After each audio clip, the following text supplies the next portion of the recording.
Welcome to today's lecture. Today we'll be discussing policy development and analysis, leadership and management. Today we'll be discussing policy development and analysis. So, what is a policy and what is policy analysis? So, a policy is a general plan of action used to guide the desired outcome. So, a policy is more like a direction on what you want to achieve at the end of the day. It is a guideline or rule used to make decisions. So when they make a decision, it helps to guide the decision. Then policy analysis involves the systematic comparison, analysis of set of policy alternatives to determine which option is likely to achieve a set objective. A policy analysis is a systemic comparison and analysis of the policy alternatives to determine which option is more likely to achieve a set objective. So to analyze the alternatives and determine which one is more likely to achieve your objective. That's policy analysis. Purposes of the policy. Purposes of the policy. Why do we develop policies? So policies, purpose of policy in health, there are health policy procedure. They provide standardization in daily operation activities. So they help in the direction of daily activities or things you're supposed to do daily. So they are a guideline on what you're supposed to do daily at the facility. Policies and procedures provide clarity when dealing with issues and activities that are critical to health and safety.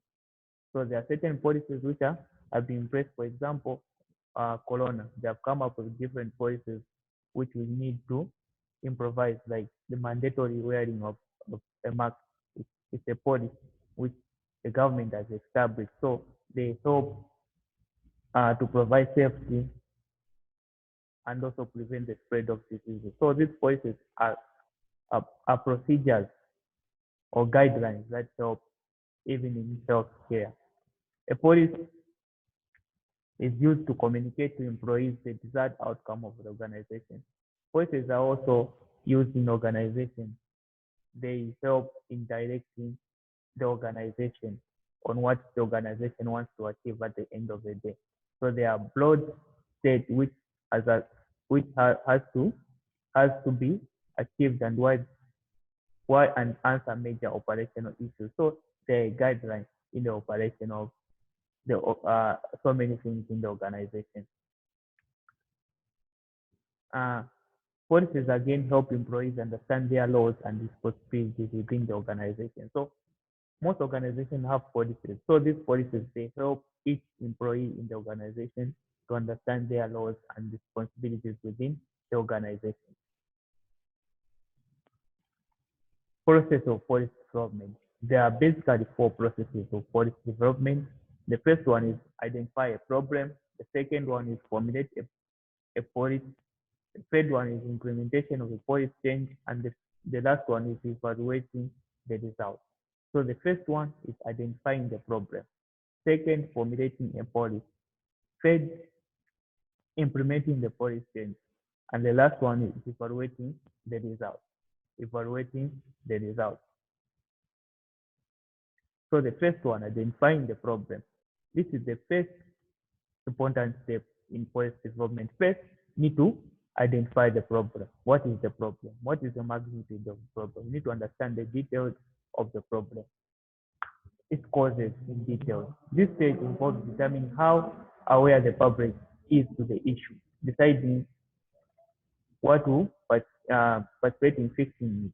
So you need to find out how the problem is, what is the magnitude of the problem, what do the population know about the problem, what is the effect of the problem.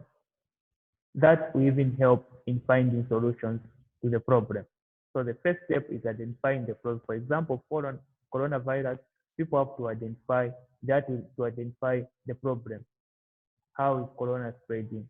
how many people are aware about corona, what is causing people to die. So that's the first step, identifying the problem. Then after you identify the problem, you come up with solutions. So that is in the first stage, identifying the problem.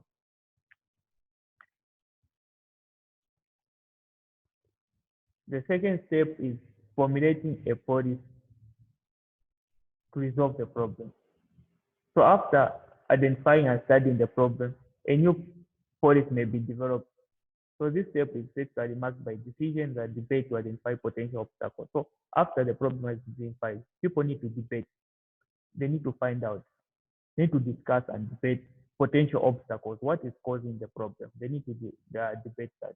And also they need to find debate on alternative solutions to solve that problem. So they need to set clear goals and also the steps on how to achieve those goals they have on the policy. So they need to set clear goals and also steps on how to achieve those problems. So that's on the second stage. And also the second stage also, once the policy is developed, the authority must agree. A weak policy may be more likely to pass, whereas a strong one that deals with the problem more likely might not have enough support to gain approval. So this after they debate the policy, need to identify the alternatives. The third stage is implementing the policy. So the first step we said is identifying the problem. So after they identify the problem, they need to find solutions to the problem. That's the second stage. The third stage is implementing the policy. So policy implementation is the first stage. So after they identify the problem in the first step, the magnitude of the problem, in step 2, they debated the problem. They did debate on the problem. They also found out solutions to the problem and also the set course. So the first step is implementing the policy. So a new policy must be put into effect. So this is the most important step in this, because you can develop a policy, but if you don't implement it, it's a sheer waste of time. So a new policy must be put into effect. This is the first step in the policy process, and one that can be difficult if the people who are tasked to carry out the policy are not committed or complying.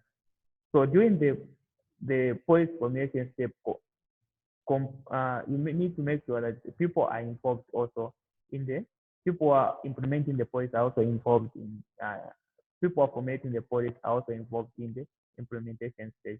So the policy there should be clear communication and coordination, as well as sufficient funds needs to be there. Those are going to help in the successful implementation of the policy. So people should be involved in implementing the policy. There should be clear communication on the implementation of the policy.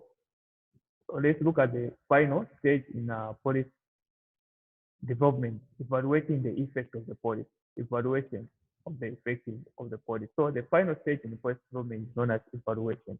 So after the policy has been implemented, you need to evaluate the policy. So this step usually involves a study of how effective the new policy has been in addressing the original problem, which often leads to additional policy changes. So after the policy has been implemented, you need to find out, has the policy been effective? Is it achieving results as you projected? If it's not, then you can come up with, you can change, you can put up some changes in the policy. So this stage is very important for its evaluation. Actually, there are two types of evaluation. There's formative and summative. Formative is ongoing. While you're implementing the policy, you're following up the policy to see if it's bringing change, if it's changing things or not. Then summative, you do at the end of maybe 5 years after implementing the policy. You need to find out if the policy achieving results or not. So it also includes reviewing funds, the resources to ensure that the policy can be maintained. So you need to put in funds to find out if the policy can be maintained. So this step has not always been treated as very important, but policy makers are increasing finding ways to make sure that the total needs for evaluation are included in each step of the policy process. So evaluation is also important in process because in policy development, because it also helps to to measure the policy, to find out if the policy bring change or not. So this stage is very important or critical in the development of policies. You need to find out the effect of the policy in the development. Effective hospital policies. So there are different hospital policies. If you go to different hospitals, you find that there are different policies. So effective hospital policy is reflective of the hospital goal of the nation at large. So, another effective policy is written within the scope of the health facilities. There are different policies like, for example, first level hospitals, they refer to the third level hospital like UTH. So that's a policy. You can't differ from one first level hospital to another. So you need to refer to the facility which is more advanced than your facility. Again, effective hospital policy is adopted through proper management procedures. So they need to come up with procedures which will help in effective policy, effective management procedures. It's respective of legal and constitutional rights and requirements. So for policy to be effective, they should be respective of the legal and constitutional rights and requirements. And also for hospital policies to be effective, they need to be communicated to persons that will be effective, such as patients and also health workers. So those people who are involved in the policy, they need to be communicated. They need to understand what the policy is, so they also know what the policy is, so that they know what the policy is. So methods of policy analysis. Policy analysis can explore one policy, compare two or more policies with each other. So a model that features implementation of a variety of different policy changes. So a method of policy analysis can examine one stage in policy development. So if you're using policy analysis, you can examine one stage. For example, identifying the problem, you can analyze that, is it effective or not?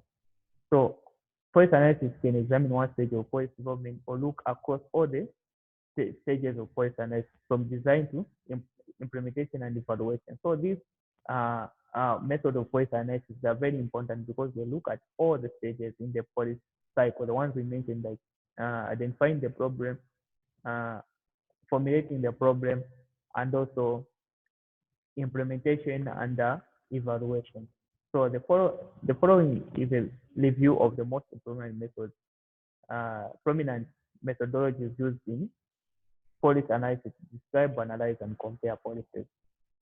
The first one is the need assessment. The need assessment, first, to address policy sensitive, a policy analysis identifies the nature, the scope, and the extent of the problem. So when you're trying to analyze the problem, the policy, first you need to address the problem, look at the problem. So they're trying to analyze the policy, they look at the problem, they identify the nature of the problem. Where is the problem coming from? Who is affected in the problem? They also look at the scope, how wide is the problem, and also the extent of the problem associated with that problem. So they need to analyze that. That's what they do when they're using the need assessment. He or she accomplishes an assessment of the extent of the need in variety of ways. He or she may document the nature of the problem through analysis of existing information. So in the need assessment, you are going to look at the problem, the nature of the problem, the scope of the problem, the extent of the problem. So if you're looking at the nature of the problem, how is this problem coming about? How wide is the problem? That's the scope. What is contributing to the problem? So you look at all that when you're analyzing the problem. You're analyzing policy analysis. You look at all that. So the policy analysis can then use such information to describe the current state of the need and focus more likely on the need. So when they're trying to analyze the policy, that's what they do when they're using this method, the need assessment, because it's going to it is going to describe the problem and also look at the current need and also solve those problems depending on the current need. That's a need assessment or policy. The other policy analysis is the cost benefit analysis, the cost benefit analysis, the cost benefit analysis.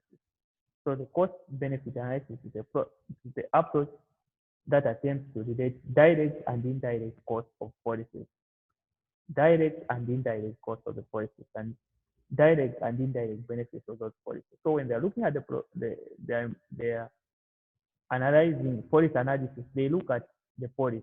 What is the direct benefit to this policy, and what are some of the indirect benefits to the problem? If those benefits are large, then the policy uh, analysis or cost benefit analysis will be effective.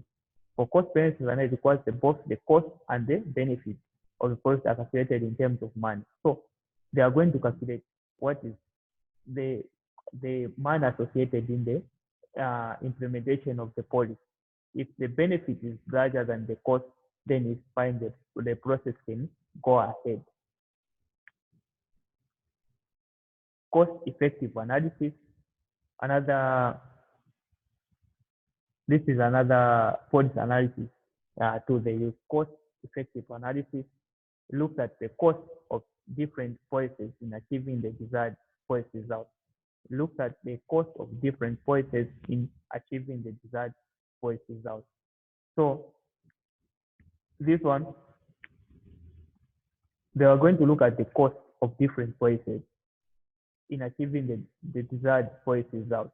So unlike the cost benefit, this methodology does not require the monetary does not require the money of the benefits of each policy. Although policy analysis may not know the dollar value of certain benefits, they can compare which policy cost less to achieve the same desired out cost regardless of money. So in cost effective analysis, they just don't consider money. They look at the effectiveness of that policy. If the policy is going to be effective, then it's a go ahead in terms of policy analysis. Then they also do some outcome studies. So after the policy has been implemented, they're going to do an outcome study. An outcome study will be just done to find out if the policy was effective. So one can assess the effectiveness of policy without knowing the policy cost or money that are benefited. So this will be just done to find out the results of the policy. For example, the malaria policy. So after they do the distribution of the mosquito nets, they need to do a study. They can do a research study to find out people still having malaria, or is I need to find out how many patients are having malaria, or have they achieved their goal in terms of reducing the spread of malaria. So that is mostly done in outcome study. You do a research study to find out the policy analysis. You need to find out if the policy was effective or not. You can also do a case study. A case study is a research. So a case study involves the systematic and detailed description and analysis of the formation, implementation, and evaluation of different policies. So you can do a research to find out the systematic and detailed description and analysis of the information, and also implementation and evaluation of specific policies. So, for example, analysis of the impact of Zambia health policy on access to health. So after there's Zambia health policy, the document which is released every uh, every 5 years. So it involves what the government want to achieve in a specific 5 years in terms of health. So you can do a study to find out if those things which are in those policies are effective, or people having access to the health services or not. So that you can do a case study just to find out and evaluate the health policy. We can also do a meta-analysis. Meta-analysis can involve guidance to policymakers in the early phase of policy development by summarizing the quantitative studies and can assist them after a series of policy outcomes have been conducted. So you can do a meta-analysis which just provides guidance to policymakers in the early phase of policy development because that summarizes what the policy will achieve. Then I just included some self-test risk receipt method used in policy analysis and also like a short essay to discuss the purpose of policy. Today, we are going to end here in policy development. Just going to end here in policy development. If you have any questions, you can contact me.